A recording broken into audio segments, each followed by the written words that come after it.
নতুন নতুন recipe try করতে না আমার ভীষণ ভালো লাগে। আর আমি যখনই নতুন প্রিপারেশন কিছু করি তখনই আমার মনে হয় চলো রেসিপিটা একটু তোমাদের সঙ্গে শেয়ার করে নিই। এখানে প্রথমেই দেখো বাটিতে আমি একটু বাটার লাগিয়ে নিয়েছিলাম যাতে ডিমটা আমার উঠে আসতে কোনো অসুবিধা না হয়।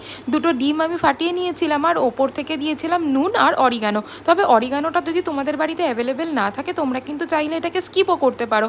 অরিগানোটা দিলে ফ্লেভারটা একটুখানি বেটার আসে। আমি এখানে বেশি পরিমাণে টমেটো ব্যবহার করেছি কারণ টমেটো আমার ভালো লাগে, তাই তোমরা এর বদলে পেঁয়াজও ব্যবহার করতে পারো যারা টমেটো পছন্দ করো না। আর চিজ তো খেতে সবারই ভীষণ ভালো লাগে, তাই আমি এখানে বেশি পরিমাণে চিজ ব্যবহার করেছি। আর ওপর থেকে দিয়েছিলাম গোলমরিচের গুঁড়ো আর ধনেপাতা।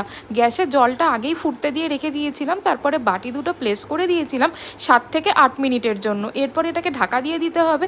7-8 মিনিট পর ঢাকা খুললেই দেখতে পাবে যে আমাদের প্রিপারেশনটা একদম রেডি হয়ে গেছে। আর দেখো এটা বাটি থেকে কত সহজে উঠে আসে।